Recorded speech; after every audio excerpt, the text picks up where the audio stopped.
Aloha, friends. Welcome back to Heartbeat Narratives. I'm Molly, your host, and today's guest is a really special person that I met earlier this spring.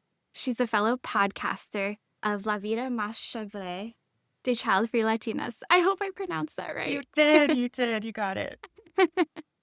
She's very involved with Latinas in podcasting, and I was so glad that we touched base one-on-one because I realized that we would have a lot to talk about what makes our heart beat. So today's guest is Paulette Erato. Thank you for coming, Paulette. Thank you for inviting me, Molly. To kick it off, where are you calling from? Where is home? Home is in Los Angeles, born and raised. Moved a few times out of California and just keep returning home. So this is where I belong. It's good to see you again on virtual video. No kidding. This is how we always interacted throughout our cohort, right? Yeah, it's funny because through Air Media and the Amplify cohort, we got to meet, I think it was 14 other up-and-coming podcasters across the continental US and Hawaii. I feel lucky that I got to meet you because it opened up my world to Latinas in podcasting. And would you be able to talk a bit about your podcast and how it has evolved over the years? Sure. And what's funny is we are recording this on International Childfree Day, which is not something that is very well known. And in fact, I just learned about it a couple of years ago myself. But La Vida Más Chévere, the Childfree Latinas, is the Spanish part is a Puerto Ricanism, if I can't explain that. And what I mean by that is that even though it is Spanish, the word chévere is not widely used in the Spanish-speaking world outside of a few key places. I believe Colombia, parts of Central America, and then the Caribbean. So chévere comes from the Caribbean, and loosely translated, it means the chill, cool life. So I grew up with my aunt and uncle who were also Puerto Rican on my father's side. They were the only other Puerto Ricans in my world when I was a child growing up in Los Angeles. And my uncle used to drop the word chévere all the time. So when I rebranded my show to focus more on designing your best life, which is really what it's about for Childfree Latinas, the word chévere just kind of hit me like smack in the face. And I was like, we're going to call this La Vida Más Chévere. So the podcast is for everyone. You do not have to be child-free to listen. You don't have to be Latina to listen. It's really about recognizing all of these cultural norms we take for granted and re-examining whether or not they make sense for us. So, for example, being child-free is kind of seen as taboo, non-traditional, maybe a little weird. A lot of people don't understand why you wouldn't want children.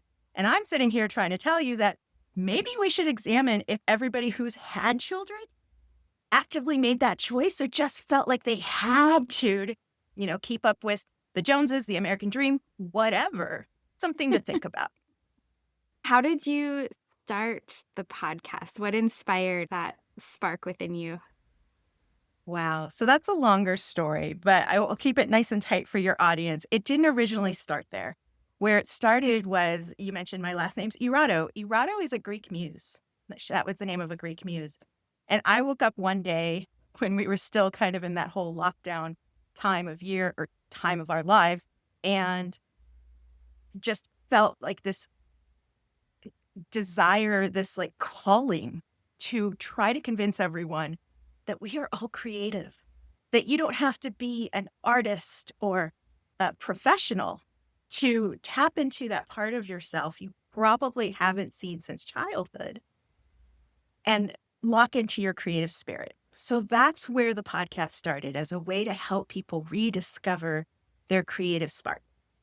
And after my first season, I decided I wanted to interview people because I did 12 episodes and didn't interview anyone. I was just kind of trying to give wisdom to the world. Then I decided, I knew that my demographic was child-free Latinas. That's who I wanted to talk to. So I said, for the second season, I'll pivot and we'll talk with other creative child-free Latinas about where they are in their lives from all ages and all backgrounds.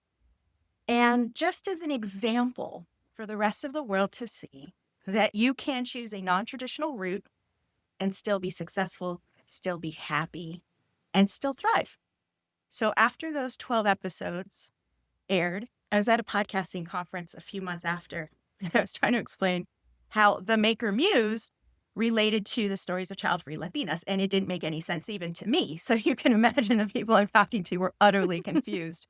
So through the help of some podcasting friends and mentors, I changed the name to La Vida Más Chévere, and now it's about, yes, celebrating non-traditional choices like being a child-free Latina. Those are who my guests are.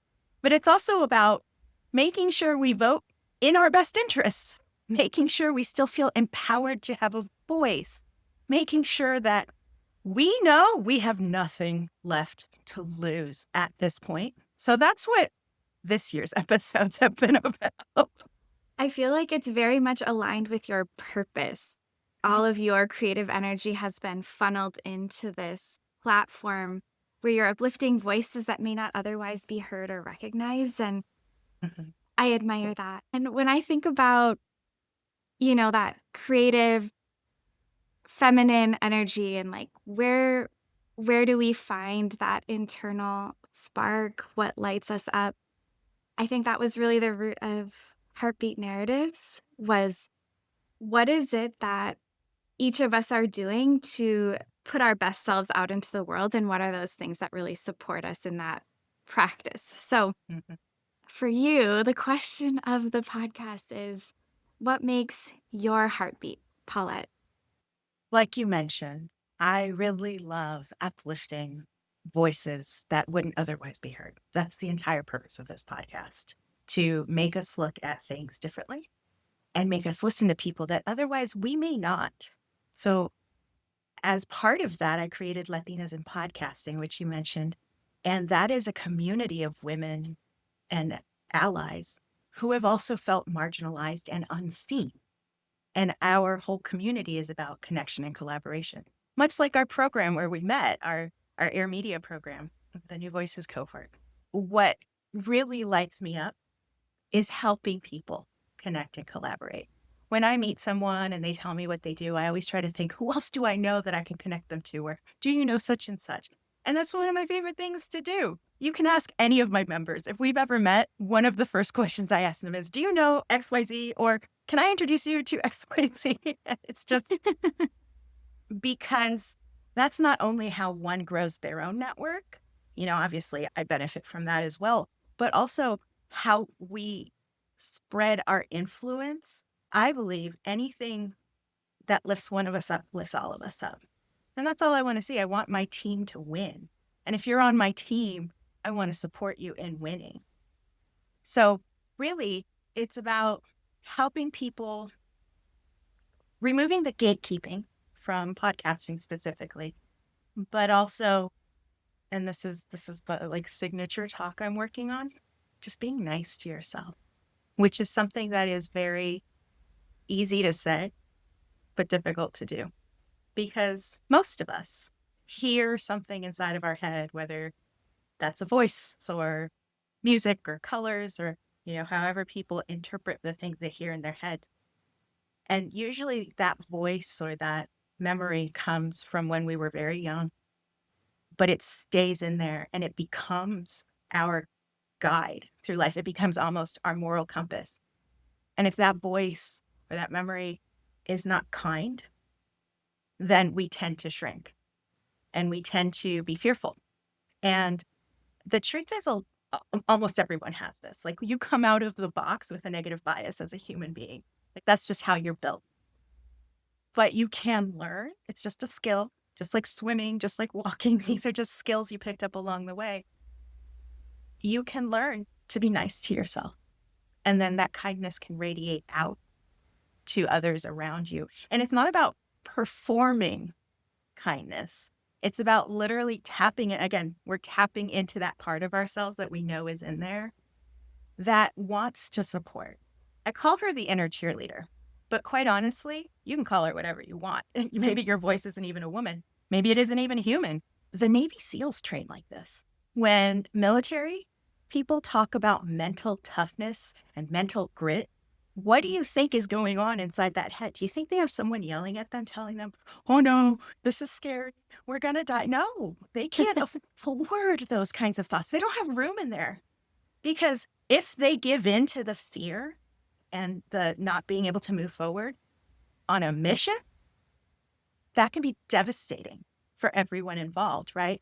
So you and me sitting in the comfort of our homes, we can do this too. We can learn to do this without the pressure of a military combat mission. Mm-hmm. So when people talk about mental grit and mental toughness, it's because they have got this skill. They have developed this skill that all of us can also develop, to not only be nice to themselves, but to be supportive and encouraging. And courage isn't letting go of fear. Courage is making space next to the fear to continue moving forward. And so even at this day and age, I'm still afraid of things. I still feel the imposter syndrome come up. And I've learned to realize that when I'm feeling less than, when I'm feeling like I'm not qualified, one, stop it. But two, that means I'm ready to level up. It's like all of a sudden, now you're ready. And what's funny is sometimes in my podcast, I refer back to the gym. I love to lift weights. And I go to the gym. I call it going to church, the Church of the Iron Gods. If you've ever watched Game of Mm-hmm. Thrones, that's my quiet place. That's my happy place. I dedicated a whole episode to how that's my happy place. And when you go in, you don't have room in the rest of your head and in your head to do anything but focus on moving the weights. Because if you flinch, if you lose focus, you could hurt yourself. And when I'm trying to lift a bar that's nearly 300 pounds off the ground, I can't afford the distractions. So really narrowing down and focusing on the task at hand does a lot for removing all that extra noise. So every once in a while, I have to go to the gym for therapy for when I'm feeling scared, for when I'm feeling unsupportive of myself. Because the outside world may be very supportive. I'm very lucky that I've developed a community around me, not just of podcasters, but of friends and colleagues who are really supportive, who really believe in what it is I'm doing. But if I don't believe in myself, I need to find a way to accept that, to open that gate, to stop gatekeeping it from myself. And sometimes, most of the time, let's be honest, I find that in the gym. Because when we see incremental progress in the gym, it's a freaking win. That's a huge win. If you're just moving from a 5-pound weight to a 10-pound weight, you've effectively doubled the amount of weight you can lift. That's huge. The day I went from like 100 to 200 pounds, it didn't happen overnight like moving from 5 to 10 did, right? So we celebrate all those wins along the way. We are making gains all along the way. You had to develop that. You had to work up to that. And so I try to take the lessons from the gym and put them in my everyday life. Let's get back down to basics, which lifting weights helps me to remember. Everything you're saying feels like I'm ready to receive it, because I think I'm at this like turning point in my life where the old stories that are on repeat are no longer relevant, and I no longer want to think them or hear them. Like, I'm nervous, I'm not enough, I don't belong. Those stories are what a lot of people have on repeat in their brains. But I read something recently where I received it differently, I think because I'm ready to hear it, was be your own best friend. And the soundtrack in my brain is not anything I would tell my best friend in real life. So why would I tell it to myself? Exactly. I think one of the opening lines to my TED Talk, which I'm working on, which is communication skills are the key to success. But the most important conversation you are ever going to have is with yourself. And you can be successful by many traditional metrics and all these other areas of your life. But if inside your head, it is nothing but agony and hateful messages and despair, that's a really horrible existence. And you deserve better. And sometimes, that's a chemical imbalance. And you go to a doctor and you test out the different remedies that you can use to help that chemical imbalance. But sometimes it's also good to start with just being nice to yourself. And I don't, you know what? Nice isn't the word. It's kind. It's being kind to yourself, because niceness is what we're aiming for, is kindness to ourselves. Yeah, I keep thinking about a garden. And what Mhm. are we watering in our garden? Is it the Mhm. weeds, the negative thoughts, or is it the flowers and the lettuce and the herbs and the things that nourish us and sustain us? So I just really love that you're actively working on this in your mental space. In your day-to-day, what are other things that you do to practice this kindness for yourself? Oh man. And here's the thing. This is a practice. It's a journey, not a destination. Like I mentioned, I can be really kind to myself, but all of a sudden I have to level up to continue to grow, to continue to succeed. And then it gets scary. And then the voices in my head get scary. They get scared too. That's the thing, that they're scared. So they're reacting and trying to keep me safe. That's the other thing. The thing that we have to learn is sometimes the voice in your head that's telling you, no, you're not ready, is scared, and they're trying to protect you. So it's not necessarily malice, it's protection. So that's another reason to be kind to yourself, because that voice inside your head also sometimes needs the nurturing. Every day, I have to remind myself that I am who I am, and I've gotten to where I am by being who I am. And I have made mistakes and I have learned lessons. And all I can do today is try to be better than I was yesterday. Another really great lesson from the gym is that every day is not a personal record making day. Maybe somebody upset you or you didn't sleep well, and that all comes into the gym with you, and it just kind of takes a toll on your workout. But having that workout was better than not showing up. And maybe that day then is just another foundational day. It's a brick in your foundation that is going to help you build the bigger structure to come down the road. So not every day is a PR kind of day. You mentioned something about the stories that no longer serve or are no longer true. Way back in the very beginning, see, this was always my mission, right? One of my first 5 or 6 episodes is called Lies We Tell About Ourselves. And this is still when it was the Maker Muse. It was a little Wow. different. And it was all about how some of these stories are automatic. We don't even realize we're telling stories that no longer fit, right? The example I use in that episode, and still to this day is relevant because I still struggle with this one, is I hate fish. I don't actually hate fish. I love fish in various different kinds of ways, like sushi, poke. There's a Wolfgang Puck makes an amazing brown butter fish something or other that I had once in my life and have never forgotten. What I hate, because as a child we ate so much overcooked salmon, it must have been really inexpensive because we were not well off. We grew up eating a lot of fish and it didn't taste good. And there was bones in Mhm. it. So that memory, again, I've talked about how these things can develop really early in your formative years. That stuck with me. And that idea that I hate fish sticks in my head.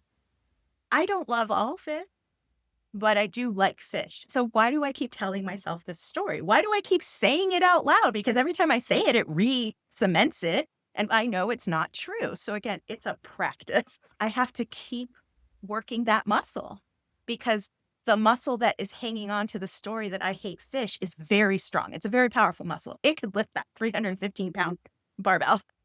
But the muscle that is saying, no, I like fish, it's still kind of under 100 pounds. So I've been working through that myself for several years. That's a really good example because I think it can even be those simple things that we tell ourselves that become habitual, and then it becomes Mhm, part of our identity. And then mhm, we can't unravel that until years later if we ever recognize that as a limiting belief. Because one of my things, and I think the food example catalyzed this thought in my brain, but I have told myself since college that I'm not a great cook. And so that has led to me not cooking very often. But when I do, and when I actually have the ingredients and go to the grocery store with a list, with intention, and then I make a dish and set aside the time to do so, following a recipe, I'm a decent cook and I feel good feeding people. But because it's been so ingrained in my brain, I don't really allow myself the opportunity to explore it more because I'm like, oh, I'm more of like an eater. I let other people cook and then I'll do the dishes. It's almost like I'm copping out of a good learning opportunity because it's comfortable for me to be like a little bit lazier. And I don't like that about myself. Well, at least you recognize it. And I'll tell you this, I'm a great cook, but I wasn't always a great cook. In fact, I started a food blog way back in like 2010 called Girl Plus Fire. It's not in any way like SEO friendly. Like none of that stuff even was like, what was Google back then? What it was an exploration of me trying to become a good cook. My parents, both of them, have this wonderful ability to just pull stuff out of the pantry and throw something together without measuring, without worrying about a recipe, and it tastes fantastic. It tastes like home. I wanted to develop that myself. I didn't grow up in the kitchen with them. And so I forced myself to learn what I like, fish or not, what flavors go well with that, and then what's next after that. And one of my favorite things to do now, 15 years later, is take a recipe. You always have to read a recipe. So here's my one little tip. Treat it like a story. So read the whole thing so that you are familiar with not just the ingredients, but the techniques that are going to be used later. The other day, my husband and I were trying out this new recipe. It was a simple pasta recipe, but it had garlic in it 3 different ways. And it was like a total of 24 cloves of garlic. Ooh. And we were like, oh, this is a little bland. Like, what could we do to improve this? And that's one of my favorite things to do. We'll do a recipe. Maybe we'll make little fixes here and there. We'll sit down to eat it and be like, what's missing? Or how would we make this next time? What would we omit? What would we add? And he was like, roasted garlic. This needs roasted garlic. And I was like, yeah, let's do that before we like reheat this next time. But that, I didn't wake up one day and suddenly was able to do that. That took a lot of work. And like you, I didn't want to feel like a bad cook. I didn't want that to be my story. So I rewrote the story. And sure, sometimes it's easier said than done. But you have to first recognize it and then want it. Want it bad enough that motivation remains and then the discipline appears. Yeah, I almost want to write down the limiting beliefs that I'm aware of after we have this call because it feels like something that we have to sort of unearth in order to address properly. And so maybe that'll be my Aloha Friday practice. Like, what are my limiting beliefs and how can I be nicer to myself? And I think this is going to be really interesting for folks listening to dive into their own awareness of where could they be kinder. You're definitely hitting on something that I think there's this almost like this move within just femininity in general of being empowered and feeling empowered and doing the healing. I sense this across a lot of other women-led podcasts where it's really getting to the roots of our identity and then envisioning our higher selves. And I think kindness is a core pillar of evolving into the person we want to be. You just said something that sparked something for me. When a lot of us think about empowerment, we have all grown up in the patriarchy. That's all around us. It's like, if we were fish, the water would be all around us. You can't escape it. Our ideas of what empowerment look like might not be the outfit that fits us specifically. You know what I'm saying? Like we are used to seeing men in power. We are used to seeing men lead.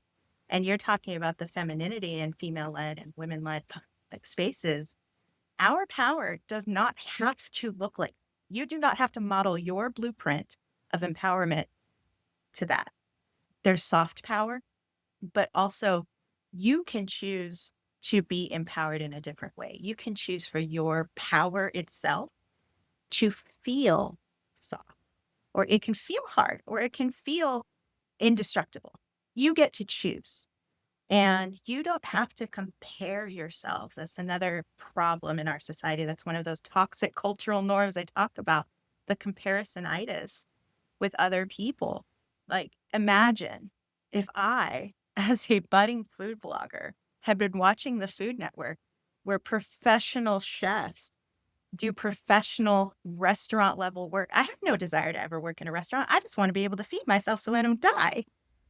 Imagine if I had compared myself to these people who went to school or have 30 years in kitchen and was like, well, I can't do that, so I must suck. That doesn't make any sense because everybody should have the basic skill of being able to feed themselves, whether that's going through a drive-through or, burning some garlic. Somewhere in the middle of all that, you are able to feed yourself. But the empowerment of being able to cook for yourself, to make a meal that you enjoy, doesn't have to look like the famous chefs on TV or in the pretty magazines. It can just taste delicious to you. And I think we have to remember that our metrics of success usually are dictated to us. But one of the things I love, I heard this in a movie one time, was that success is measured by units of happiness. And that has been life-changing because I did the rat race. I went to an Ivy League school. I had all those opportunities. I squandered a lot of them, but I ended up in positions of power. And sure, being in charge can feel good. But at the same time, it came with a lot of drawbacks and it came with a lot of politics I didn't want to have to deal with and broke me down. Didn't make me feel good. It actually made me sick. And I was like, what am I doing? What am I doing? Yes, we all need to get paid. But do I need this level of payment with this level of pain? And so when I got sick, couldn't work anymore. I had to remember that my identity as an independent woman was not tied to my financial worth.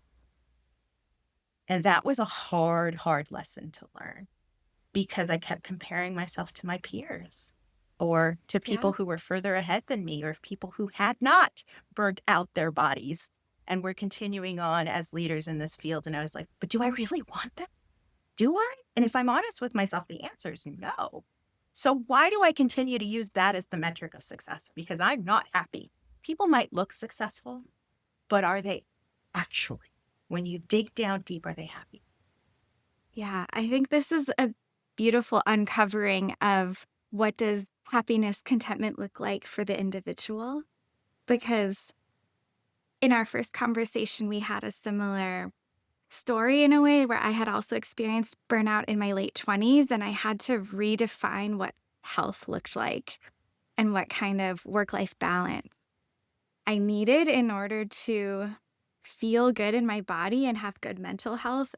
When we think of abundance and self-kindness, it's almost like we have to look at, there's this framework, it's referred to as like multiple forms of capital, where we have health capital, social capital, spiritual capital, financial capital, cultural capital.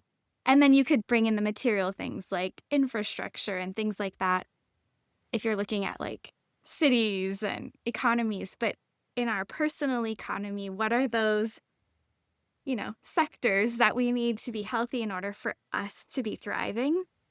What does personal thriving look like? And it's not just the money. It's very much, how do we feel? Are we contributing in the ways that align with our purpose? And I feel like that's very much what you're doing. And that was my first impression of you when we met in the cohort, was you are aligned, even if it's a practice, like you're on the trajectory. That's a beautiful compliment. Thank you. Because like I said, life's a journey. Can we just enjoy this, please?